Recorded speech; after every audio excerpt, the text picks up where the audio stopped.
Hey guys, tonight we drift deep into the freezing gut of a North Atlantic cargo vessel just as the skies cave in. You're a low-ranking crew member, just a cook's helper, not even a full galley hand yet, and this was supposed to be a short run, nothing fancy, just an ice-packed stretch from Greenland to Newfoundland, but the weather never asked your opinion. Outside, the wind is carving the sea into blade-shaped waves, each one tall enough to block the horizon.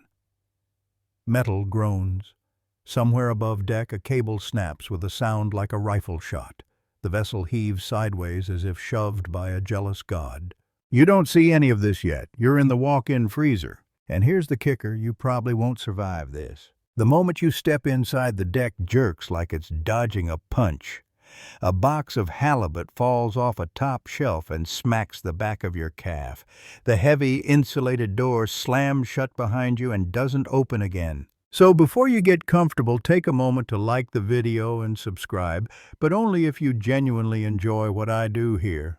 Let me know where you're watching from tonight and what time it is in your corner of the world. Now dim the lights, maybe turn on a fan for that soft background hum, and let's ease into tonight's journey together. You glance over your shoulder expecting someone, maybe Tom from the galley, to call out, "All good?" or even bang the door back open. But the seconds stretch out into silence, thick and slow like the air in this frozen tomb. You reach for the latch. It doesn't budge. You yank. Nothing. You press your shoulder against it, then your boot. The steel doesn't even pretend to move. The latch is jammed tight. Worse, it might be locked from the outside. You're now sealed in a freezer designed to stay closed through Category 4 turbulence, and that would be fine if you weren't human. The cold is immediate. Not cinematic or dramatic, not frostbitten in seconds. No, this kind of cold is quieter, crueler. It presses into your joints first. Your knees start to stiffen. Your breath turns cloudy with every exhale. You rub your hands together, already thinking about friction, about blood flow, about how long you've got. Maritime survival guides say that in a typical walk-in freezer, the temperature hovers around onto 18 degrees C. That's cold enough to make exposed skin numb in minutes. Cold enough to slow your thoughts before it shuts them down. Of course, there's no clock in here, no way to measure the minutes, so you build your own. 1 breath, 2, 3. You'll count until your breath fog starts looking like steam rising off a drowning thought. A curious fact, some older cargo ships still use mechanical latches on freezer doors, not electronic ones. Why? Because electronics fail when salt water gets in. But mechanical latches, they rust. And once rust bites deep, you're done. You take stock. There's a stack of frozen cod in cardboard boxes to your left. Shrimp sealed and crusted in ice piled chest high to your right. A mop bucket empty in one corner, that's it. No window. No emergency latch you can reach from inside. No radio, no vent. Just steel walls, humming gently like a refrigerator trying to sing you to sleep. You bang once, twice, then yell, then really yell. No answer. You shout louder, but the storm outside could swallow cannon fire. The wind against the hull sounds like sandpaper across your teeth. Someone might be 10 feet away or 10 decks up and they'd never hear you. So what do? You breathe. That's all you can control right now. In, out, in, out. Cold air scrapes your throat. Your breath fogs your eyebrows. The metal walls pulse with the heartbeat of the ship. And here's the first joke your brain offers. You've always hated the cold.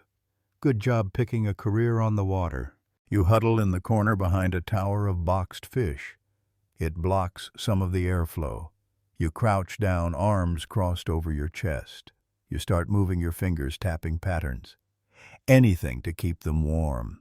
Anything to avoid thinking about your core temperature dropping a degree every hour. Sailors still argue whether staying still or constantly moving is best in this kind of trap. Move too much and you burn calories fast. Stay too still and your blood slows, and then, well, you just stop. Another joke bubbles up. Maybe they'll name a soup after you when they find you in here. But the laugh gets caught in your throat, because there's nothing funny about dying in a freezer. You shout again. This time it's not to be heard, it's to hear yourself, just to break the silence. But the sound dies fast, swallowed by shelves and metal. Your ears ring in the quiet that follows like they're already starting to shut down. Maybe it's the cold, maybe it's panic. The floor vibrates beneath you. A long, slow rumble. Somewhere deep in the engine room, the main drive fights the swell. The ship lurches hard this time, and you feel your knees slide across the slick floor. A box tips and crashes near your head. Frozen shrimp scatter like marbles across tile. You crawl to the door again, pounding with your fists, then your boot. The freezer responds with a dull, indifferent echo. That's when you understand they can't hear you. Not above this storm. You remember hearing once that the North Atlantic is one of the loudest seas in the world. Not because of wildlife, but because of machines. Thousands of propellers, sonar pings, and ice-breaking hulls hum through the water. It's not white noise. It's blue. Dense, relentless living inside the bone. You press your ear against the door just in case. But all you hear is the freezer's steady hum. Its compressor kicks in a soft whir that shouldn't bother you, but now it sounds like a countdown. You get up, pace, rub your arms. The ceiling is low enough to feel oppressive. The walls are tighter than you remember, like the room is shrinking inch by inch. You run your hands along the seams of the door, checking for give. Nothing. You try the mop handle as a lever. It snaps on the second attempt, just splinters and echoes now. This would be a great time for someone to come looking for you. A head count, a dinner order, hey, where'd the new guy go? But nothing comes. You press your forehead to the wall and try to steady your breathing. The metal stings your skin. You start to get clever. You wedge boxes into corners to form a crude shelter. You pull a layer of plastic off a pallet to wrap around your arms like a shawl. Every movement feels like a math problem now, calories burned versus heat gained. It's not elegant, but it's instinct. There's a weird comfort in that, in doing something, even if it won't work. And then your stomach growls. Not because you're hungry, just because you're burning fast. The body in cold eats its own fuel. You open one of the boxes and peel a layer off a vacuum-sealed pack of haddock. You bite, but it's hard as stone. Your teeth jar from the impact. Another laugh. Good thing you're locked in with enough protein to feed a school. Still you chew. You wonder if anyone's thought to check the freezer yet. Maybe they're waiting for the storm to ease. Maybe they think you're sleeping or slacking. Or maybe they've already forgotten. No one ever mentions this part of sea survival. Not the shark attacks or lifeboat drama. Just the slow, invisible way cold turns you into a whisper. A little-known maritime fact. Most cargo ship accidents in the North Atlantic don't involve sinking. They involve loss of power, crew disorientation, or unexpected compartment lockouts during turbulence. Freezers, ironically, are one of the safest places structurally insulated, reinforced. But if the door sticks, you go quiet again, you listen. Nothing but that hum, that ever-present hum. You try to think clearly. You remember your first day on board. How you hated the noise of the ship, the vents, the clangs, the creaks in the bulkheads. Now you'd give anything to hear footsteps, a laugh, even Tom's awful whistling. You shout his name once, then again. But your voice doesn't sound like your own anymore. It's smaller. It barely echoes. Another shudder through the deck, a deeper one. This time it rattles the entire room.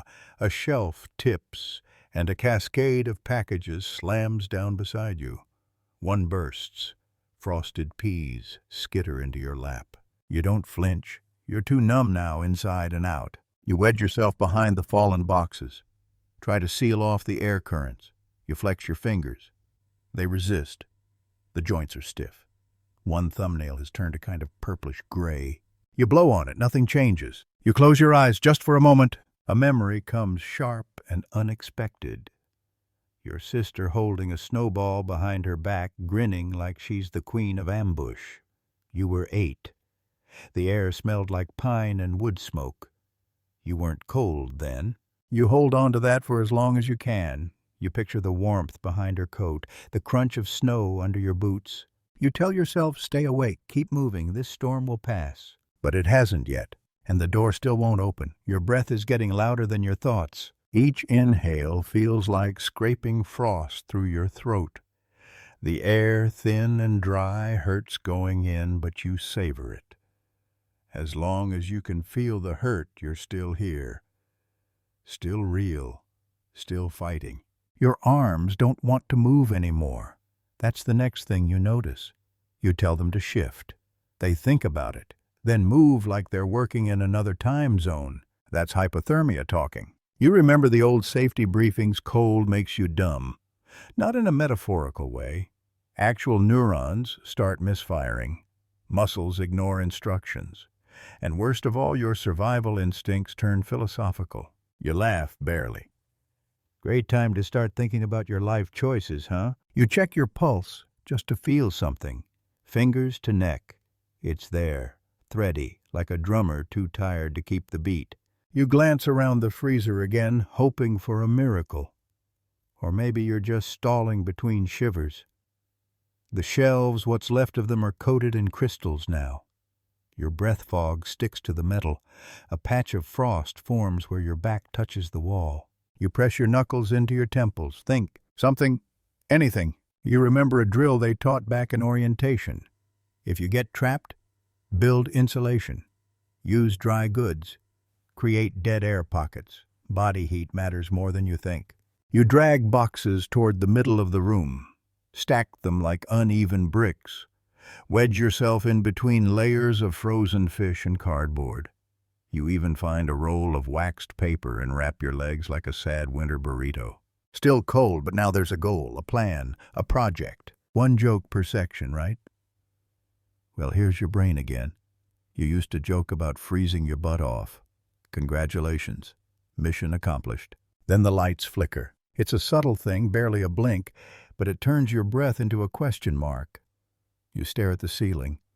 One fluorescent panel above still glowing. You whisper, don't die. To the light, to yourself, to whoever's out there. But it's fading, dimmer now, a warning. On ships like this, power isn't just for navigation or comms.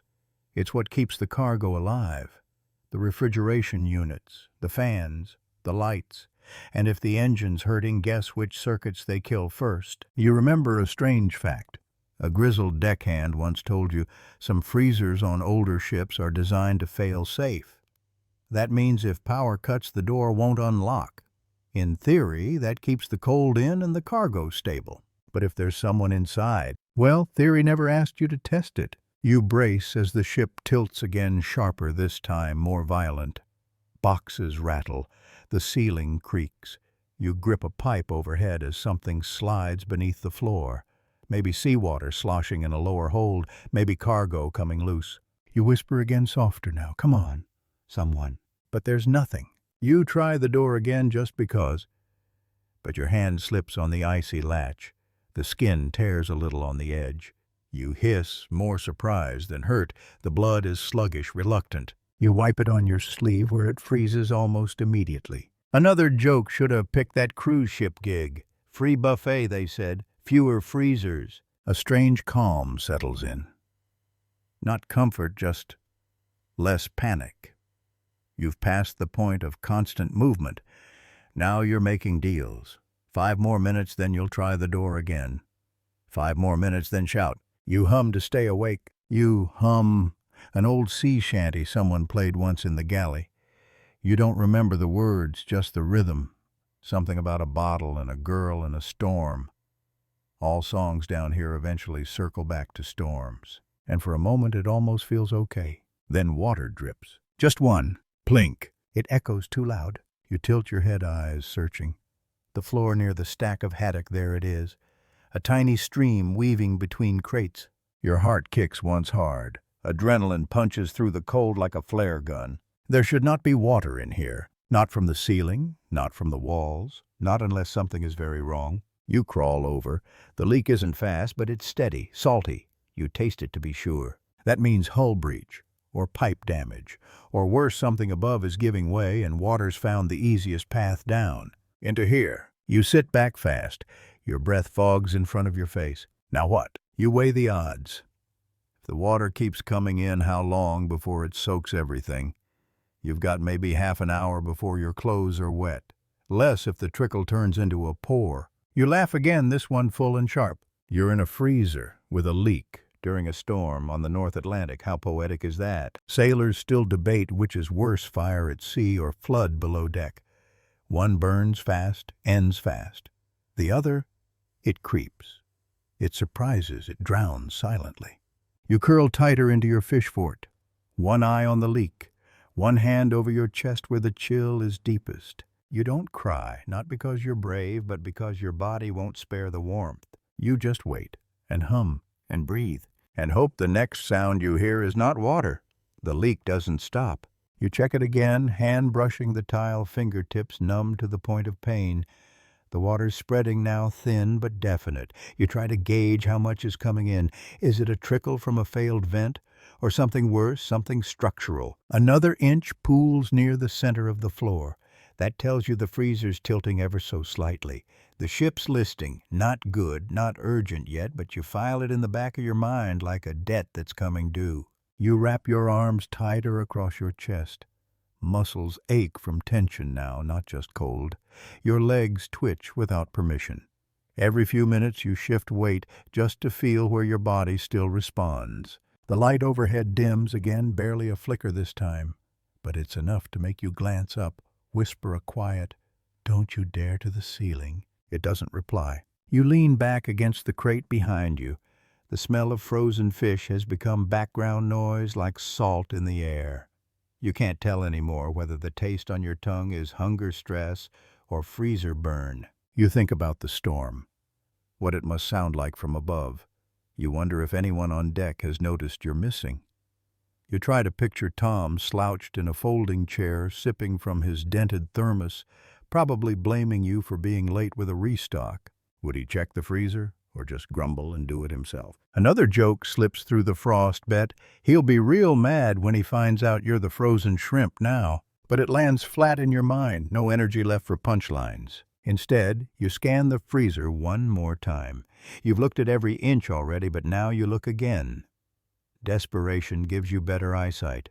And then you see it's something stupid, something small, a vent high up in the corner. You hadn't noticed before because it blends into the wall. But now the condensation trails your eye up to it, just a slit the size of a paperback. You drag yourself upright, legs shaking. You stack 2 boxes under the shelf and climb slowly, bracing on the wall with one hand. You're not sure what you'll do when you get there, but doing something feels better than waiting. When you reach it, you see the slats are narrow and behind them darkness. No airflow. Maybe a duct, maybe not. But you bang against it with your fist rhythmically. 3 knocks. Wait, 3 knocks. Wait. Then you shout. Just once. Your voice cracks halfway through. You cough from the effort. Silence answers. But you knock again, louder this time. And then something. A vibration, maybe your imagination, maybe not. You freeze, no pun intended. You listen with every cell in your body. Then it comes again. Boom! Boom! Boom! Not like the storm, not like the ship. This is deliberate, heavy, human. Someone is above you. You knock back like a man possessed. 3 knocks. Wait. You press your ear to the vent, hoping for words, names, anything. Nothing. But the sound again, closer now. Metal scraping. Boots. A tool. Could be the engine room crew checking pipes. Could be the cook. Could be someone just as lost as you. But it's someone. You nearly cry, but the tears won't come. The cold owns that part of you now. Instead, you laugh. Genuinely. Softly. It sounds strange, like it doesn't belong to you. You sit back down, trembling from the climb, heart pounding so hard it makes your teeth chatter. You don't know how long it'll take. You don't know if they heard you clearly, but someone is out there. And you've made noise. That's half of survival refusing to disappear. A maritime fact you once read floats up like flotsam in your mind. Humans can survive in freezing temperatures longer than we think, not because we're strong, but because we're stubborn. The real killer isn't cold. It's surrender. You hold on to that. You rub your arms again, count breaths, whisper jokes. No one hears. And you wait, this time with hope. You don't move from your place near the vent. It's not warm, not safer, not even more comfortable, but it's where sound happened. That makes it sacred. The boxes under you shift slightly with every tilt of the ship, and you can feel your balance playing games.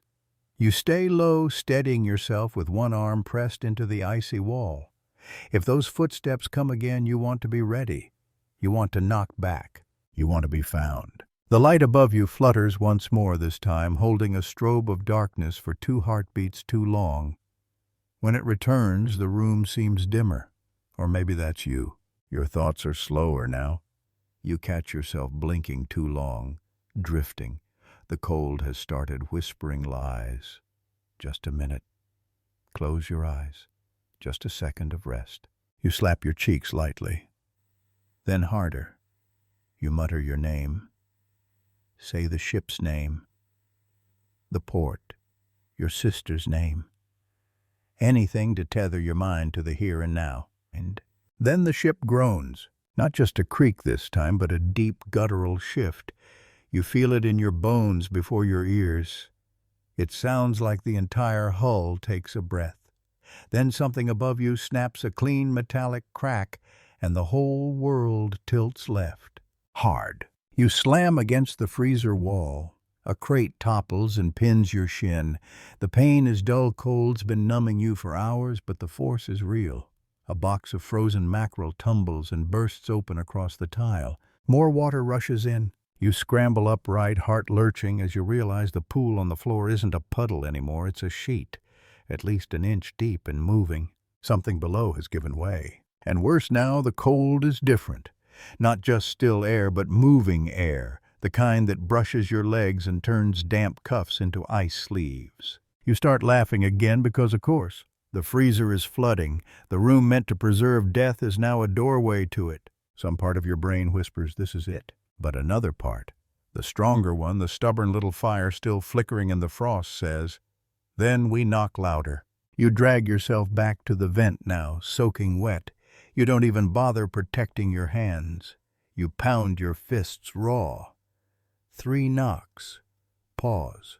3 knocks. Then again, your skin splits on the 3rd set. You keep going. The hull vibrates. Something nearby shifts again. Footsteps. A cart machinery. You scream this time. Your voice barely makes it through your own breath fog, but you scream anyway. You say, help.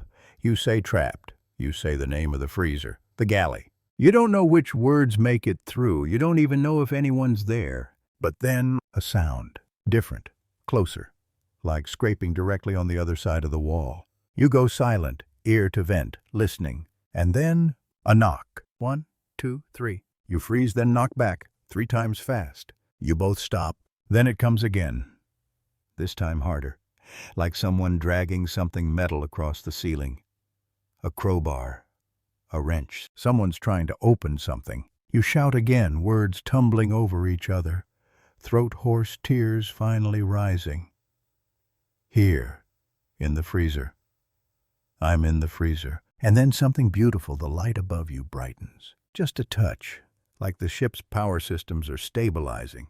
Or maybe someone switched the breaker. You let yourself hope, really hope. Let's pause here for a moment of irony. The one time you finally want someone opening a freezer from the outside, it takes a full-blown storm and a structural leak to make it happen. Sailors argue whether the worst sound is silence or the wrong sound. You'd argue the best one is this. The grind of an old latch reluctantly giving way. You hear it now, not from the vent, but from behind you. The freezer door. It creaks, it squeals, something metallic groans in protest. Then light, harsh white holy. You turn. A silhouette stands in the doorway, backlit by hallway fluorescence. Thick boots, heavy coat, gloves, a beanie. Jesus, the voice says, barely a whisper. We didn't even know.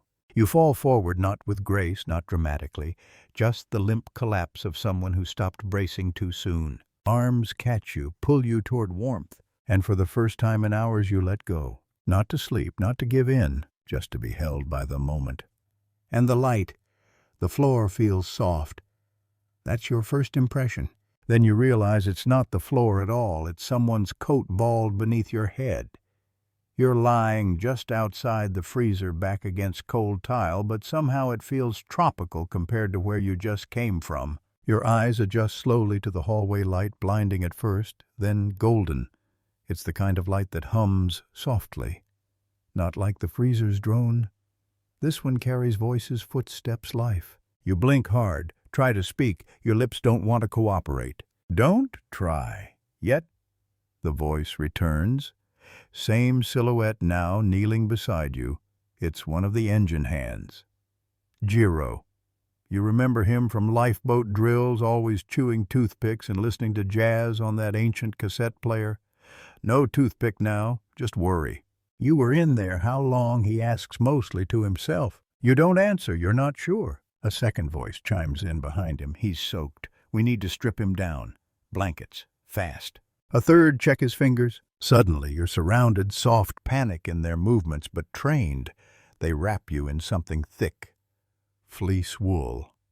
It doesn't matter. It smells like a bunk room and grease and salt and home. You close your eyes just for a second. When you open them again, you're sitting upright. Someone's placed a mug in your hands.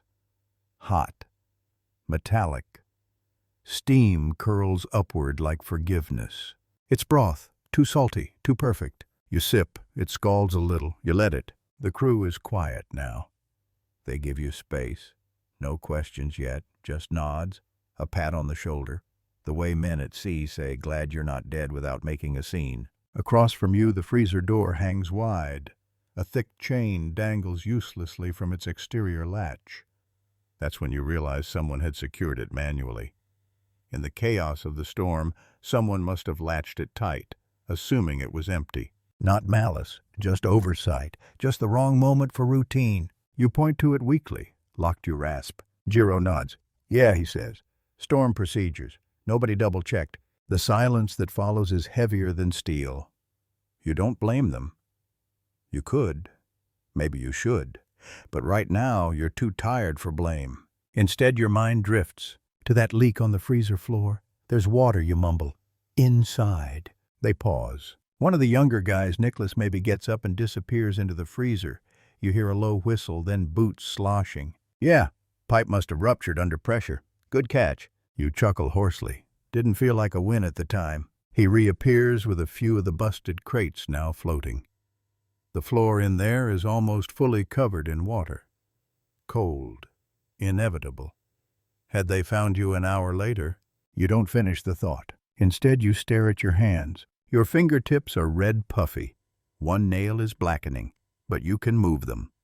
Flex, grip, still yours. They'll hurt for weeks, maybe longer, but they're here. Someone tosses you dry socks. Wool, military grade. You slip them on like treasures. You sip again. The mug's warmth becomes an anchor. Another odd fact flickers up. Some sailors carry talismans in their boots, coins, lucky charms, even teeth. Not for superstition, but for memory. A way to remind themselves that they made it once. You think about keeping this mug. Outside, the storm is still grumbling. You hear it in the hull, the high shriek of wind, the distant lash of sea on steel. But it's background now. You're not in it anymore. You're not in the cold. You're back, and everyone knows your name again. You exhale through your nose, slow and full. Sailors still argue whether survival is luck or instinct. You'd argue it's interruption, one good interruption in the middle of the worst moment. Today that knock on the vent was yours, and it was enough. Sleep doesn't come easy that night. You're back in your bunk now, at least. That's what they keep telling you. Clean clothes, dry blanket, and extra space heater humming in the corner like an old friend. But part of you is still inside that freezer. Every time your eyelids drop, your legs kick against phantom cold. Your ears still listen for dripping water, your hands still curl instinctively to protect warmth. The brain doesn't forget that kind of fear.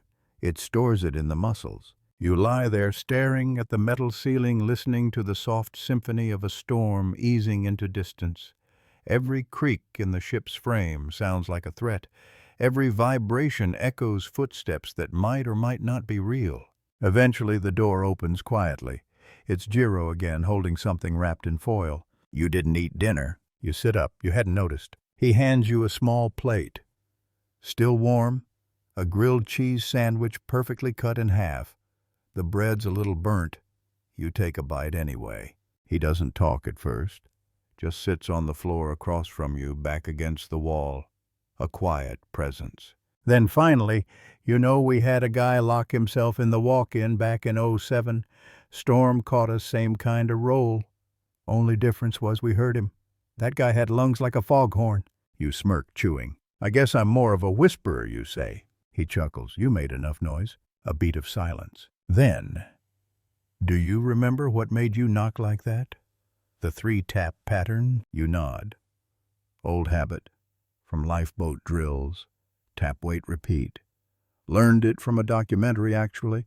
Jiro nods thoughtfully. Funny. Most people freeze up. You found rhythm. It's a compliment disguised as analysis. You let it sink in. You stare at the heater. Red coils pulse behind the grate like a little storm of their own. You watch them glow. Another fact pops into your head. Uninvited human blood starts to thicken as the body cools, but brain function slows even faster. That's why some survivors say they felt dead before they nearly were. That twilight state of not quite anything. You'd been there, not quite alive, not quite gone. And the strangest part, it wasn't fear that broke you, it was memory. You tell Jiro quietly about your sister, the snowball, the way her laughter filled the winter air. He listens without interrupting. Then he says something you won't forget. We survive for the people who never know they saved us. You nod, because it's true. That moment thinking of her kept you awake just long enough. Pulled you back. One warm thread in a sea of ice. You finish the sandwich. The room doesn't feel quite as tight now. Jiro gets up. Try to sleep. Storm will be done by sunrise. Thanks, you say. Not just for the food. He nods, then turns back at the door. Oh, Captain wants to see you tomorrow. You blink. Captain, he shrugs. Wants to shake your hand, said something about ice forging tougher sailors. You smile, but it doesn't quite reach your eyes. Not yet. That'll take more time. And warmth. He leaves. The door clicks shut behind him.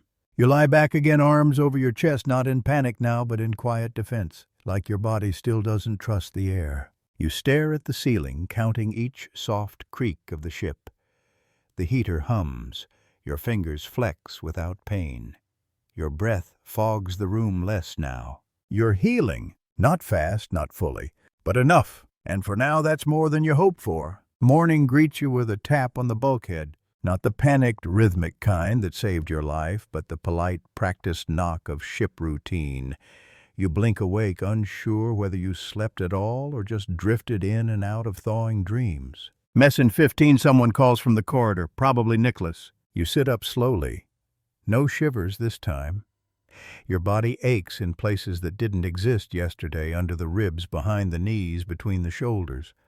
Not sharp pain. Just the kind of sore that tells you were almost gone, but didn't go. You dress carefully, layering thermals under uniform blues. Everything feels stiffer today, your joints, your breath, the ship itself.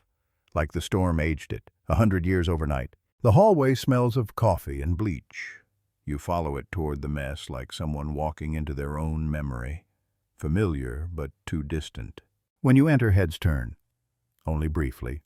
Then they go back to their mugs and trays, which is exactly how you want it. No fanfare, no applause, just routine. But Tom does clap once, loud and sarcastic.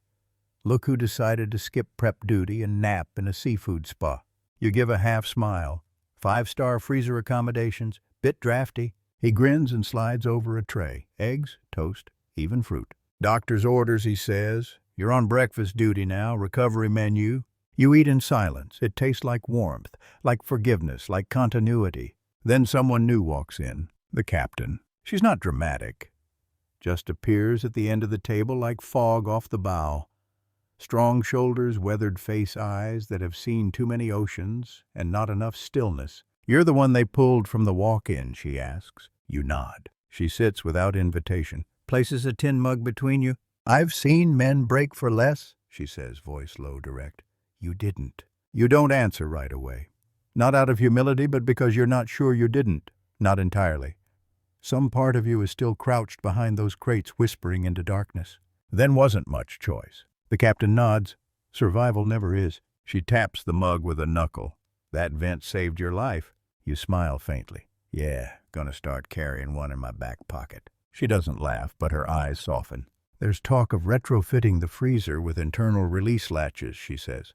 And motion sensors. You raise a brow. Because of me. Because it's overdue, she says. But yeah, also because of you. A pause. Then you did everything right. You remembered protocol. You made noise. You stayed alive. Another pause, then a smirk. And you didn't eat the shrimp? Impressive restraint. That one gets a real laugh out of you. Dry, cracked, but alive. She rises. Rest up. Storm's clearing. We'll hit port by Friday. Thanks, you say. She nods once and leaves coat-flaring boots clacking down the hall like punctuation marks. You sip what's left of your coffee. Sailors still argue whether the worst part of the sea is its violence or its indifference. You've seen both now. But you've also seen something else. The response. Not from the sea, from people. You finish your tray, bus your plate, and step out onto the main deck for the first time in days. The wind slaps you gently like a reminder. Not angry anymore, just present. Clouds still drift low, but sunlight slices through them in broken beams, dappling the water below. The ocean's calmer now. Still cold. Still endless, but somehow less alone. The sea is quiet, in the way old churches are quiet, broad still, sacred in a way you don't explain to people who haven't stood where you have. You grip the railing gently, not like before, not for survival. This is different. This is contact. A way to say, I see you. I'm still here. The wind threads your hair. Salt clings to your lips, but not from panic now, from presence. Just standing here, breathing sea air that doesn't scrape your lungs, feels like a luxury you hadn't earned until now. Behind you, the ship is returning to rhythm. The clank of chains, the hiss of hydraulic arms, the low hum of routine. You hear Tom calling orders in the galley, Jiro arguing with someone over a bent pressure valve, the hiss of bacon hitting a hot surface. All of it says life continues. And so do you. You spot Nicholas near the stern, patching a tarp over a damaged cargo stack. When he notices you, he gives a nod, not pitying, not surprised, just respectful. A shared look that says, you know what cold really is now. You walk slowly toward the bow. Each step feels like a reckoning. Not dramatic, just deliberate. Like retracing the route back to your own body. Your fingers flex a little easier now, tucked into your sleeves. The pain is manageable. The stiffness has softened. It's funny how quickly the body remembers comfort after trauma. Like it wants to pretend it was never scared, never cold, never inches from vanishing. You don't let it, because memory is part of survival too. The accurate kind, the raw kind. You can't carry it forever, but for now, you hold a bit of it close. You think of that vent again, the rhythm of the knock. 3 taps. Wait. Repeat.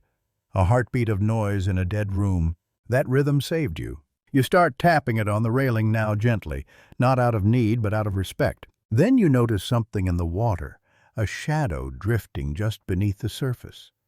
For a second, your mind reels back into survival mode, debris hull damage. But it's a pod of dolphins, small ones, moving as a unit, smooth arcs of silver slicing through blue. You exhale, smiling. Because the sea, for all its fury, also offers these moments. Unscripted, unpromised, undeserved. And maybe that's why sailors keep coming back. You stay there a while watching, letting your eyes rest on something alive, not metallic.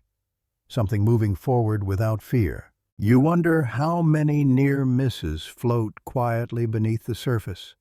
How many lives get rewritten by one misstep. One latch, one knock, unanswered. You know yours did, but you're here. And when you turn to go back inside, you don't hesitate. Not because you're fine, you're not. Not yet. But because you're no longer frozen. Inside or out. The sea is behind you now. The hum of the ship beneath your feet is steady like a calm pulse. You make your way through the narrow corridor back toward the galley. Familiar smells, Onions, salt pork, boiled coffee spill out into the hall. It's strange how quickly the scent of normal can wrap around you like a blanket. Inside, Tom's already barking at a prep hand to stop oversalting the chowder. He turns, sees you, and smirks. "You're late for dry storage inventory," he says, half a threat. You raise an eyebrow. "Not going anywhere near that freezer, Tom." The whole room chuckles, but it's not a laugh at your expense. It's a welcome back. You grab a mug, pour yourself the strongest coffee in reach, and settle onto a bench. No one asks for the story. They all know enough. They know the kind of silence the sea demands after it's nearly taken something. And you let the quiet sit until someone asks, "What did it feel like in there?" The room stills. You think about it. About the first moment of the door slamming shut. About how the light hummed like it was counting. About your voice barely echoing while the ship roared louder than thunder. But that's not what you answer. Instead, you say, "It felt like being erased in slow motion." No one speaks. Then Tom says, "Well, I hope someone erased the smell, too. That freezer needs a mop and a prayer." Laughter, just enough to lift the air again. You sip your coffee. You let it warm your throat, your chest, your hands. You stretch your legs. Feel the tug in your knees, the echo of strain in your shoulders. These aches are souvenirs now. The storm has passed. The ship is intact. And you're altered, not broken. A little fact flickers in your mind, something you once heard in passing. When metal is supercooled and stressed, it becomes brittle. But if warmed slowly, it regains its strength. Maybe people work the same way. You think of the crew, of Jiro, of the vent, of your sister's laugh in the snow, all those tiny pieces of warmth that held you together. You finish your coffee, set the mug down with both hands. No shaking now. "Where do we dock next?" you ask. Nicholas replies without looking up. "Newfoundland, 3 days." You nod. "Plenty of time?" You rise from the bench, stretch again. Muscles tight but loyal. You make your way back toward the stairs, toward the upper decks. You pass the freezer. Door wide open now. Someone's mopping the floor. You don't flinch. You just nod once and keep walking. Because you survived. Because you were found. Because you knocked, and someone knocked back. The ship sails steady now, cutting gently across the healed sea. Above the clouds have broken. The stars return slowly, shyly, as if apologizing for leaving. A half-moon glides over the waves, casting silver across the black. Inside your cabin, everything is still. Your breathing is deep. Your body sinks into the thin mattress like it's the softest bed in the world. The space heater hums. Your skin, though tender, holds warmth now, not borrowed, but yours again. Outside, the ship creaks and settles like a sleeping giant. The sea rocks it gently, not violently. The rhythm no longer threatens. It cradles. You think again of that freezer, the vent, the knock. You think of your own voice in the dark. And the answer? One small sound, one thread back to the world. Now you drift with the rhythm of the hull. Safe, found, floating not in panic, but in peace. No storm can reach you here. No cold can claim you now. Just the water beneath, the stars above, and your breath in the stillness. You are warm. You are here. You are home.